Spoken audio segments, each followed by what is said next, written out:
Nirmala Sitaraman.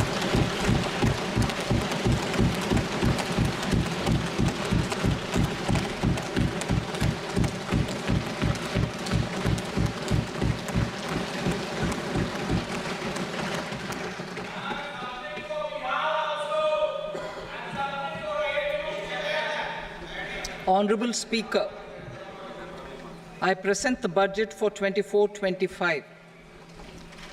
Introduction. The people of India have reposed their faith in the government led by Honorable Prime Minister Shri Narendra Modi and re-elected it for a historic third term under his leadership.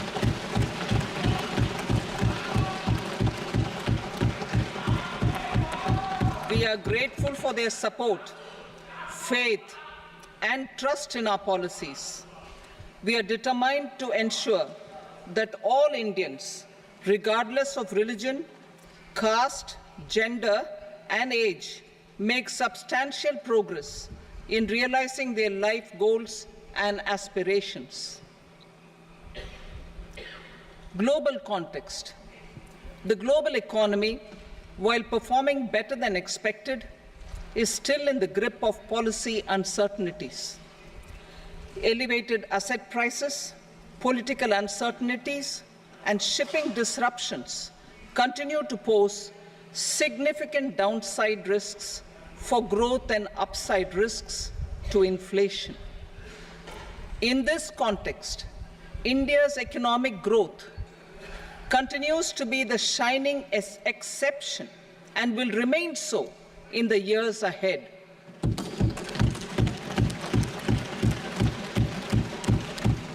India's inflation continues to be low, stable, and moving towards the 4% target. Core inflation, that is non-food and non-fuel, currently is 3.1%. Steps are being taken to ensure supplies of perishable goods reach markets adequately. Interim budget. As mentioned in the interim budget, we need to focus on 4 major castes, namely the Garib, Mahilaye, Yuva, and Annadata, the poor, women, youth, and the farmer. For Annadata, we announced higher minimum support prices a month ago for all major crops, delivering on the promise of at least a 50% margin over costs. Pradhan Mantri Garib Kalyan Anna Yojana was extended for 5 years, benefiting more than 80 crore people. Administrative actions for approval and implementation of various schemes announced in the interim budget are well underway. The required allocations have been made. Budget theme. Turning attention to the full year and beyond in this budget, we particularly focus on employment, skilling, MSMEs, and the middle class. I am happy to announce the Prime Minister's package of 5 schemes and initiatives to facilitate employment, skilling, and other opportunities for 4.1 crore youth over a 5-year period, with a central outlay of 2 lakh crore rupees. I will speak about them shortly, while more details may be seen in the annexure. This year, I've made a provision of 1.48 lakh rupees, 1.48 lakh crore rupees for education, employment, and skilling. Budget priorities. The people have given a unique opportunity to our government to take the country on the path of strong development and an all-round prosperity. In the interim budget, we promise to present a detailed roadmap for our pursuit of Vikasit Bharat. In line with the strategy set out in the interim budget, this budget envisages sustained efforts on the following 9 priorities for generating ample opportunities for all. Number 1, productivity and resilience in agriculture. Number 2, employment and skilling. Number 3, inclusive human resource development and social justice. 4, manufacturing and services. 5, urban development. 6, energy security. 7, infrastructure. 8, innovation, research and development. And 9, next generation reforms. Subsequent budgets will build on these and add more priorities and actions. A more detailed formulation will be carried out as part of the economic policy framework about which I will speak later in this speech. This budget details some of the specific actions to be initiated in the current year towards fulfillment of these priorities, with potential for transformative changes. The budget also covers some of the previously made announcements with intent to strengthen them and step up their implementation for expediting our journey towards the goal of Viksit Bharat. Priority 1, productivity and resilience in agriculture. Transforming agricultural research. Our government will undertake a comprehensive review of the agricultural research setup to bring the focus on raising productivity and developing climate-resilient varieties. Funding will be provided in challenge mode, including to the private sector. Domain experts, both from the government and outside, will oversee the conduct of such research. Release of new varieties. New 109 high-yielding and climate-resilient varieties of 32 field and horticultural crops will be released for cultivation by farmers. Natural farming. In the next 2 years, 1 crore farmers across the country will be initiated into natural farming, supported by certification and branding. Implementation will be through scientific institutions and willing gram panchayats. 10,000 need-based bio-input resource centers will be established. Missions for pulses and oil seeds. For achieving self-sufficiency in pulses and oil seeds, we will strengthen their production, storage, and marketing. As announced in the interim budget, a strategy is being put in place to achieve Atmanirbharta for oil seeds such as mustard, groundnut, sesame, soybean, and sunflower. Vegetable production and supply chains. Large-scale clusters for vegetable production will be developed closer to major consumption centers. We will promote farmer-producer organizations, cooperatives, and startups for vegetable supply chains, including for collection and storage and marketing. Digital public infrastructure for agriculture. Buoyed by the success of the pilot project, our government, in partnership with the states, will facilitate the implementation of the digital public infrastructure in agriculture for coverage of farmers and their lands in 3 years.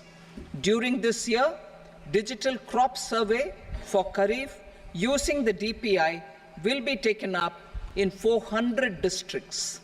The details of 6 crore farmers and their lands will be brought into the farmer and land registries.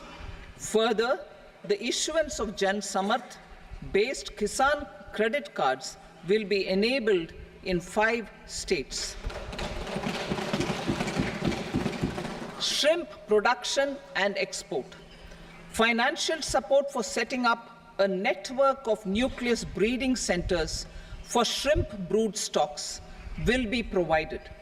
Financing for shrimp farming, processing, and export will be facilitated through NABARD. National cooperation policy.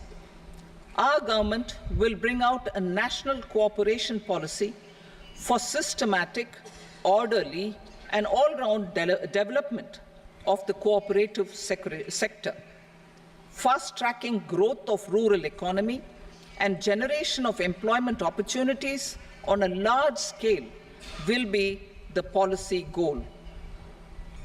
This year, I have made a provision of 1.52 lakh crore rupees for agriculture and allied sectors.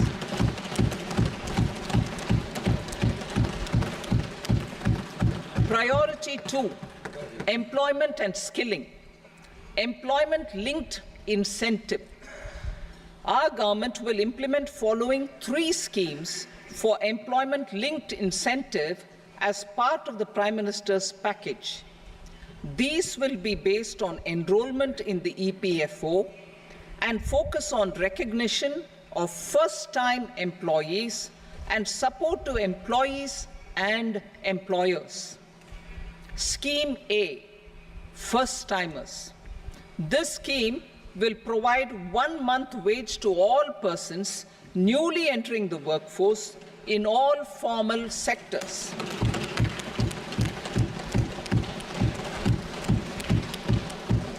Direct benefit transfer of 1 month's salary in 3 installments to first-time employees as registered in the EPFO will be up to 15,000 rupees. The eligibility limit will be a salary of 1 lakh per month. The scheme is expected to benefit 210 lakh youths.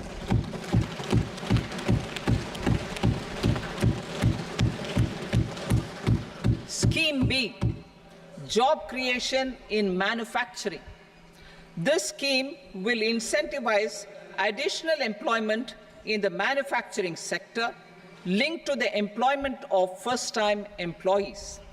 An incentive will be provided at specified scale directly both to the employee and the employer with respect to the EPFO contribution in the first 4 years of employment. The scheme is expected to benefit 30 lakh youth entering employment and their employers.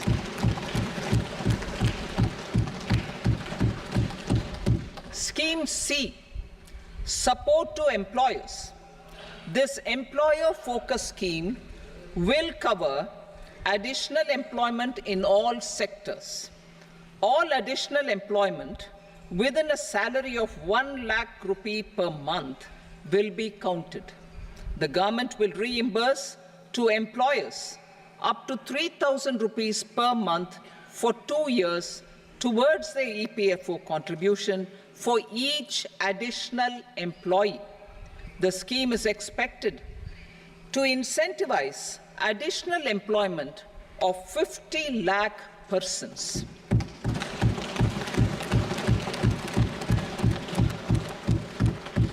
Participation of women in the workforce.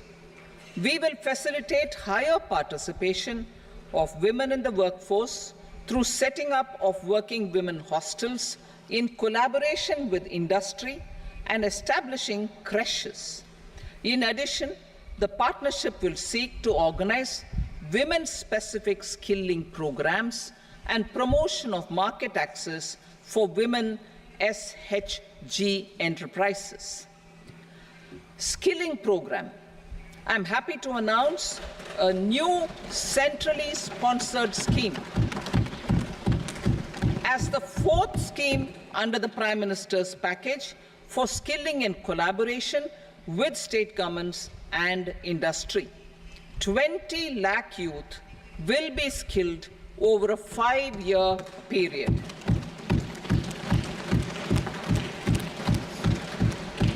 (1,000 industrial training institutes will be upgraded in hub and spoke arrangements with outcome orientation. Course content and design will be aligned to the skill needs of industry, and new courses will be introduced for emerging needs. Skilling loans. The model skill loan scheme will be revised to facilitate loans up to 7.5 lakh rupees with a guarantee from a government-promoted fund. This measure is expected to help 25,000 students every year.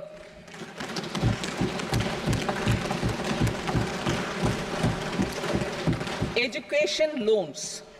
For helping our youth who have not been eligible for any benefit under government schemes and policies, I am happy to announce a financial support for loans up to 10 lakh rupees for higher education in domestic institutions.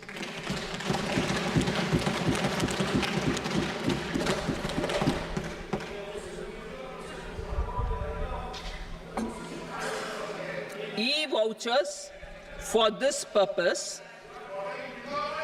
E-vouchers for this purpose will be given directly to 1 lakh students every year for annual interest subvention of 3% of the loan amount.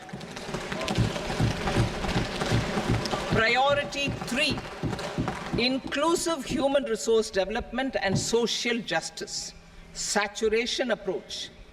Our government is committed to all-round, all-pervasive, and all-inclusive development of people, particularly farmers, youth, women, and the poor. For achieving social justice comprehensively, the saturation approach of covering all eligible people through various programs, including those for education and health, will be adopted to empower them by improving their capabilities. Implementation of schemes meant for supporting economic activities by craftsmen, artisans, self-help groups, scheduled caste, scheduled tribe, and women entrepreneurs and street vendors such as the PM Vishwakarma, PM Swanidhi, National Livelihood Missions, and Stand Up India will be stepped up. Purvodaya. The states in the eastern part of the country are rich in endowments and have strong cultural traditions. We will formulate a plan, Purvodaya, for the all-round development of the eastern region of the country, covering Bihar, Jharkhand, West Bengal, Odisha, and Andhra Pradesh. This will cover human resource development, infrastructure, and generation of economic opportunities to make the region an engine to attain Vikasit Bharat. On the Amritsar-Kolkata Industrial Corridor, we will support development of an industrial node at Gaya. This corridor will catalyze industrial development of the eastern region. The industrial node at Gaya will also be a good model for developing our ancient centers of cultural importance into future centers of modern economy.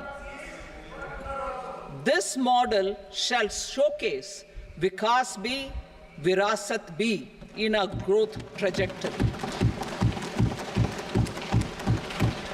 We will also support development of road connectivity projects, namely 1.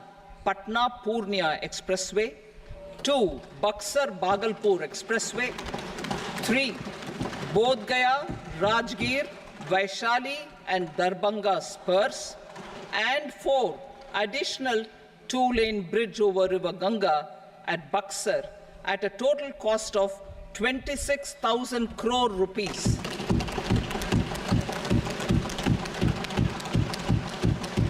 Power projects, including setting up of a new 2,400 megawatt power plant at Pir Painti, will be taken up at a cost of 21,400 crore rupees. New airports, medical colleges, and sports infrastructure in Bihar will be constructed.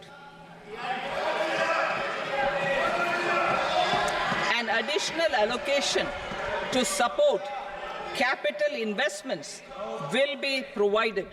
The requests of Bihar government for external assistance from multilateral development banks will be expedited.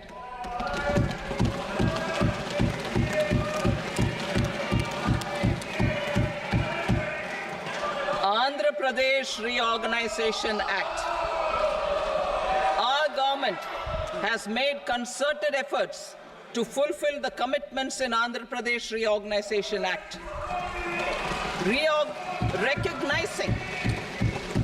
Recognizing the state's need for the capital, recognizing the state's need for a capital, we will facilitate special financial support through multilateral development agencies.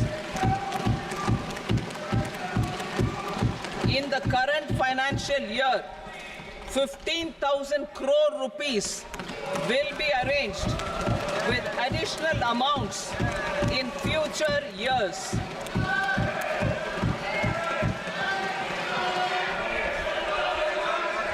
Our government is fully committed to financing and early completion of the Polavaram irrigation project, which is the lifeline for Andhra Pradesh and its farmers. This will facilitate our country's food security as well. Under the Act, Andhra Pradesh Reorganization Act, for promoting industrial development, funds will be provided for essential infrastructure such as water, power, railways, and roads.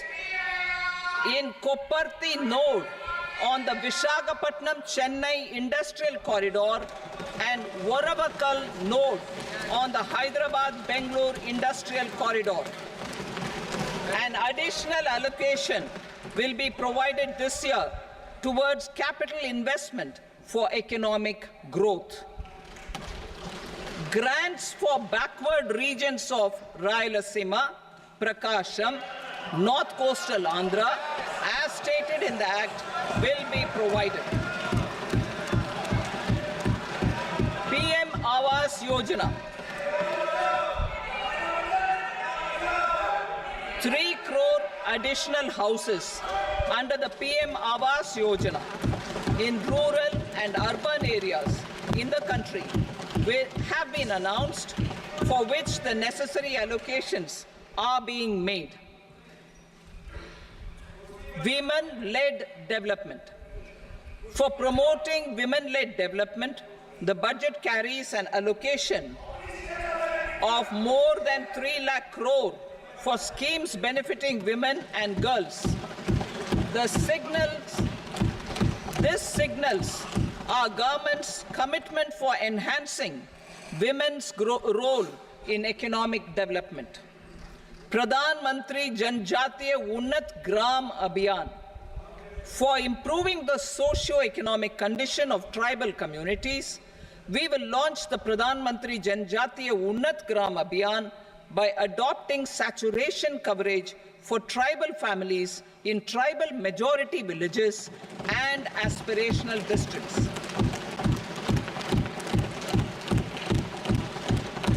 This will cover 63,000 villages, benefiting 5 crore tribal people. Bank branches in northeastern region. More than 100 branches of India Post Payment Bank will be set up in the northeast region to expand the banking services. This year, I have made a provision of 2.66 lakh crore rupees for rural development, including rural infrastructure. Priority 4, manufacturing and services, support for promotion of MSMEs. This budget provides special attention to MSMEs, and manufacturing, particularly labor-intensive manufacturing. We have formulated a package covering financing, regulatory changes, and technology support for MSMEs to help them grow and also compete globally, as mentioned in the interim budget. I am happy to announce the following specific measures. Credit guarantee scheme for MSMEs in the manufacturing sector. For facilitating term loans to MSMEs for purchase of machinery and equipment without collateral or third-party guarantee, a credit guarantee scheme will be introduced. The scheme will operate on pooling of credit risks of such MSMEs. A separately constituted self-financing guarantee fund will provide to each applicant guarantee cover up to 100 crore rupees, while the loan amount may be larger. The borrower will have to provide an upfront guarantee fee and an annual guarantee fee on the reducing loan balance. New assessment model for MSME credit. Public sector banks will build their own in-house capability to assess MSMEs for credit instead of relying on external assessment. They will also take a lead in developing or getting developed a new credit assessment model based on the scoring of digital footprints of the MSMEs in the economy. This is expected to be a significant improvement over the traditional assessment of credit eligibility based only on asset or turnover criteria. That will also cover MSMEs without a formal accounting system. Credit support to MSMEs during stress period. I'm happy to announce a new mechanism for facilitating